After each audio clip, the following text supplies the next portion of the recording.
મિત્રો, આ વિડીયોમાં આપણે જોશું દાનનું મહત્વ, કઈ વસ્તુનું દાન કયા દિવસે કરવું જોઈએ।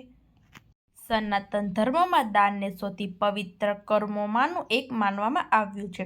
શાસ્ત્રોમાં કહે છે કે દાન કરવાથી માત્ર ગરીબ અને જરૂરિયાતમંદોની મદદ જ નથી થતી, પરંતુ આપણા જીવનમાં અનેક દુઃખો અને અવરોધો પણ દૂર થાય છે।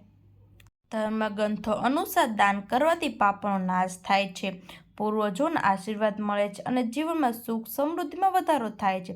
ખાસ કરીને યોગ્ય દિવસે યોગ્ય વસ્તુનું દાન કરવામાં આવે તો તેનું પુણ્ય અને અનેક ગણું વધી જાય છે। રવિવાર સૂર્યદેવનો દિવસ, ઘઉં, ગોળ, તાંબુ અને લાલ વસ્ત્રનું દાન કરવું શુભ માનવામાં આવે છે। સૂર્યદેવ આત્મબળ, યશ અને માન સન્માનના કારક છે। રવિવારે આ વસ્તુનું દાન કરવાથી કારકિર્દીમાં પ્રગતિ થાય છે, સમાજમાં પ્રતિષ્ઠા અને આત્મવિશ્વાસ વધે છે। સોમવાર ભગવાન શિવનો દિવસ, દૂધ, ચોખા, ખાંડ અને સફેદ વસ્ત્રનું દાન કરવું। સોમવાર ચંદ્ર અને ભગવાન શિવને સમર્પિત છે। મનની ચિંતા અને તણાવ ઓછો થાય છે, પારિવારિક સુખ અને માનસિક શાંતિ પ્રાપ્ત થાય છે। મંગળવાર હનુમાનજીનો દિવસ, મસૂર દાળ, ગોળ અને લાલ ફળનું દાન કરવું।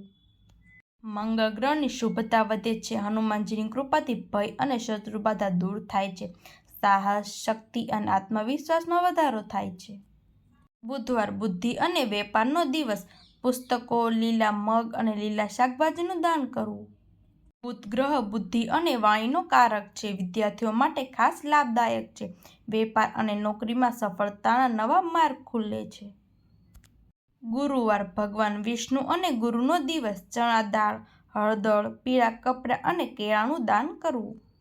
ગુરુવારનું દાન ભાગ્યોદય કરાવનારું માનવામાં આવે છે, લગ્નમાં આવતા અવરોધો દૂર થાય છે, જ્ઞાન, ધન અને સંતાન સુખમાં વૃદ્ધિ થાય છે। શુક્રવાર માતા લક્ષ્મીનો દિવસ, ચોખા, દૂધ, મીઠાઈ અને સુગંધિત વસ્તુઓનું દાન કરવું। માતા લક્ષ્મીની વિશેષ કૃપા મળે છે, ઘરમાં સુખ, વૈભવ અને સમૃદ્ધિ વધે છે, આર્થિક મુશ્કેલીઓ ધીમે ધીમે દૂર થવા લાગે છે। શનિવાર શનિદેવનો દિવસ, કાળા તલ, અડદ, સરસોનું તેલ અને ચંપલનું દાન કરવું।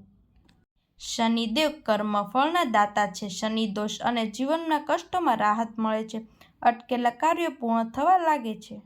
અન્નદાન તમામ દાનોમાં શ્રેષ્ઠ, શાસ્ત્રોમાં અન્નદાનને મહાન દાન કહેવામાં આવ્યું છે। ભૂખ્યાને ભોજન કરાવવું, ગરીબોને અનાજ આપવું, તરસ્યાને પાણી આપવું। અન્નદાનથી ભગવાન ખૂબ પ્રસન્ન થાય છે, પિતૃઓના આશીર્વાદ મળે છે, ઘરમાં ક્યારેય અન્ન અને ધનની કમી રહેતી નથી। દાનથી મળતા આધ્યાત્મિક લાભ, મન શુદ્ધ બને છે, નકારાત્મકતા દૂર થાય છે, પુણ્યમાં વધારો થાય છે, ભગવાનની કૃપા પ્રાપ્ત થાય છે, જીવનમાં સુખ અને શાંતિ વધે છે। દાન કરતી વખતે આ ભૂલો ન કરો, દેખાડા માટે દાન ન કરો, અપમાન કરીને દાન ન આપો, ખોટી કમાણીમાંથી દાન ન કરો, દાન કર્યા પછી અહંકાર ન રાખો। દાન માત્ર વસ્તુઓ આપવાનું નામ નથી, પરંતુ કરુણા, સેવા અને માનવતાની ભાવના છે। જે વ્યક્તિ નિસ્વાર્થ ભાવથી દાન કરે છે, તેના જીવનમાં ભગવાનની કૃપા, સુખ, સમૃદ્ધિ અને શાંતિનો વાસ થાય છે। યાદ રાખો, દાન કરવાથી ધન ઓછું નથી થતું, પરંતુ ભાગ્ય અને પુણ્યમાં વધારો થાય છે।